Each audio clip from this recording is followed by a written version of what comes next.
Um, I've always been interested in horror. It's funny, since a little kid I used to creep downstairs when I was sort of 7 years old to watch Hammer movies. My earliest memory is kind of creeping down to watch Curse of the Werewolf when I was about 7 with Oliver Reed, and then sneaking back upstairs later when I was scared. But it was also to do with, in the 80s, I was at the perfect age for all the slasher movies that came out, all the real filthy, disgusting ones. So when I used to be like with 3 friends, we used to watch these horrors on a Saturday afternoon with pillows balancing on our heads to see whether who'd jump first. And we used to sort of watch 3 a day. And but without realising at the time, I thought it was all normal that, you know, things like I Spit on Your Grave, Cannibal Holocaust, Cannibal Apocalypse, things like that. But actually they were really twisted films, and about a year later they were banned. But what it got me into was the kind of idea of the sort of roller coaster ride which you get with horror movies, the idea of nightmares. My original plan for the film was to create a genre film that has got kind of characters that you see in, you know, Ken Loach or Mike Leigh movies, real kind of characters that have got, you know, their own little problems going on outside the story. You know, they might have to, you know, they've got dilemmas, you know, they're worried about work, worried about money, and then they get thrown into a genre movie. What's different about this film is that I really approached each of the characters rather than just having the sport, the jock, the virgin, the trashy chick, the tart with a heart, the old gardener, you know, the usual stereotypes that appear in your average horror movie. I tried to sort of set them up as characters, so I was as interested in the characterizations as I was in the killing of them.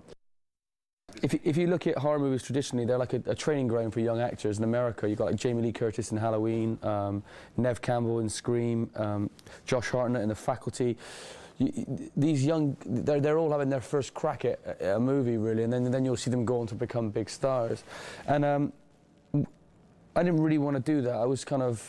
I thought, let's try and put people you kind of recognise that you respect as being good actors into a horror movie, so that rather than having all the young kids, the young punks that you then kill off, you kind of from the off go, okay, well, this is going to be a bit different. The way I work on set with both actors and crew comes from basically my love of Woody Allen and what I've heard about the way he works, which is that when he writes a script or he writes a character, he doesn't want to impose his view on it until you've given your view, because you may have a better understanding of the character he's written or a better reading of the character that he's written than he does.